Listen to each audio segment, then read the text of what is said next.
जिल्ह्यात जिल्हा परिषद आणि पंचायत समितीच्या निवडणुकीच्या उमेदवार निवडीची प्रक्रिया चालू आहे.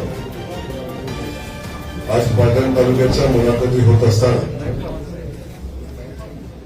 आदरणीय शिवेंद्र बाबा, आदरणीय देवेशदादा, आदरणीय सगळेच पक्षाचे मुख्य, जिल्ह्यातील या समितीतील सगळेच पदाधिकारी, खास करून पाटण तालुक्यातलं जिल्हा परिषद आणि पंचायत समितीसाठी इच्छुक असलेले आपण सगळे उमेदवार आणि सगळ्यांचे समर्थक. पाटण तालुक्यातनं उमेदवारीसाठी एवढा प्रचंड मोठा उत्साह आहे, हीच खऱ्या अर्थानं सगळ्यात महत्वाची गोष्ट आहे. मी मलाचपासून बघतोय प्रत्येकजण आपली भूमिका समजावून सांगत असताना मला उमेदवारी का द्या या संदर्भातली भूमिका तर्फेनं मांडतोय. जेव्हा उमेदवारी मिळवण्यासाठी संघर्ष असतो तेव्हा त्या तालुक्यातली ती पार्टी पण मजबूत असते, कारण जेव्हा निवडून येण्याची शक्यता अधिक असते तेव्हा तिकीट मिळवण्यासाठी संघर्ष अधिक असतो. त्यामुळं आपल्या सगळ्यांना माझी विनंती आहे, खास करून भारतीय जनता पक्षाचे आमचे मूळ जुने कार्यकर्ते, त्यांनाही माझी मनापासूनचा विनंती आहे आणि आपल्याला मी आश्वस्त पण करतो की आपल्या सगळ्या जुन्याचा कार्यकर्त्याचा सन्मान राखला जाईल. ज्या ठिकाणी शक्य आहे त्या ठिकाणी त्यांना संधी दिली जाईल.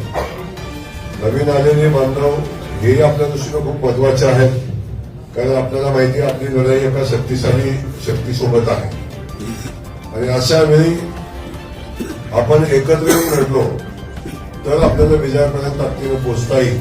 ही परिस्थिती आज आपल्या सगळ्यांच्या समोर आहे.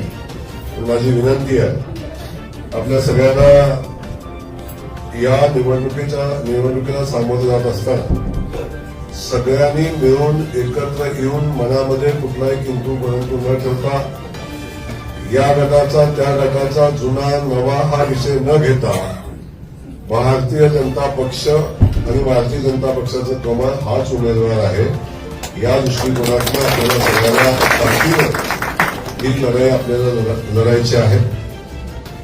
बाकी पक्ष म्हणून आणि सरकार म्हणून मुख्यमंत्री महोदय आपल्या पाठीशी ठामपणे उभे आहेत. सातत्यानं आमची पाटणच्या बाबतीतली चर्चा होत असते. आदरणीय बाबा शिवेंद्र बाबा ताकदीनं आपल्या सगळ्यांच्या पाठीशी उभं राहतात. त्याचसोबत उदयन महाराज आहेत आणि मी व्यक्तिगत आपल्याला सगळ्यांना माहिती आहे की पाटण तालुक्यासाठीचं माझं विशेष पॅकेज आहे. पाटण तालुक्याचा अस्तित्व विषय तो आपल्या सगळ्यांना माहिती आहे की पाटण तालुक्याला काही कमी पडणार नाही. कुणी पालकमंत्री असलं, कुणी मंत्री असलं, भारतीय जनता पक्षाच्या कार्यकर्त्याचं कुठलंही काम थांबणार नाही. प्रशासनाकडून त्यांना कुठला त्रास होणार नाही. विकासाच्या कामात आपण कुठं कमी पडणार नाही. आमची युती आहे, राज्यामध्ये आहे. या ठिकाणी आमची लढत मैत्रीपूर्ण होईल आणि त्या लढतीत भारतीय जनता पक्षाच्या कार्यकर्त्याला कुठंही काही कमी पडणार नाही याची काळजी आम्ही सगळ्यांनी करू. माझी विनंती आपल्याला एवढीच आहे, फक्त नवा जुना किंतु परंतु हे आपल्याला करून चालणार नाही. मी सातत्यानं सांगत असतो, अनादी कालापासून आपण पाहत असतो की जेव्हा महाभारतामध्ये कौरवांच्या विरोधात लढाई करायची होती तेव्हा भगवान श्रीकृष्णाला सुद्धा कौरवांना पराभूत करणाऱ्या योद्ध्यांना आपल्या सेनेमध्ये घ्यायची आवश्यकता भासली होती. तेव्हा 6 महिने फक्त कुठला योद्धा आपल्या सैन्यात पाहिजे याची तयारी भगवान श्रीकृष्ण सुद्धा करत होते. त्यामुळं शेवटी युद्धामध्ये लढाईला जात असताना आपल्याला कोण कसा लढला ह्याच्यापेक्षा कोण जिंकणार आहे याचाही विचार आपल्या सगळ्यांना करायला लागेल. पार्टीचे सर्वे होत आहेत, आदरणीय मुख्यमंत्री महोदय सर्वे करतायत, पार्टी करते. आम्ही जिल्ह्याचे पदाधिकारी म्हणून शिवेंद्र बाबा असेल, आम्ही सर्वे करतोय. ज्यांची सर्वेमध्ये नावं येतील त्यांचा प्राधान्याने विचार आम्ही करू. पण तरी सुद्धा ज्याचा सर्वे थोडंफार कमी असेल म्हणून त्याची क्षमता नाही असं बिलकुल नाही. पण शेवटी निवडणूक लढताना 50-100 मतात, 200 मतात, 500 मतात, कधी कधी तुमच्याकडे आमदार केलं असं 200 मतांनी पराभव झालेला आहे. पण शेवटी आपल्याला या सगळ्या गोष्टीचा विचार करून जिंकणाऱ्या उमेदवाराला आपल्याला उमेदवारी द्यायला लागेल. म्हणून माझी पाटणकरांना मनापासून पुन्हा सांगणार की आपण निश्चिंत राहावा, योग्य उमेदवाराची निवड आपण करू आणि ही निवडणूक जिंकण्यासाठीच लढायची आहे. हे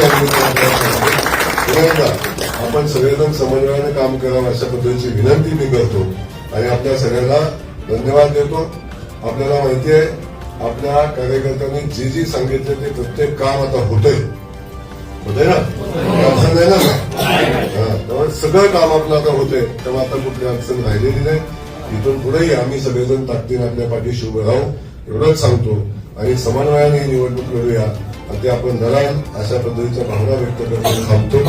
जय हिंद, जय महाराष्ट्र.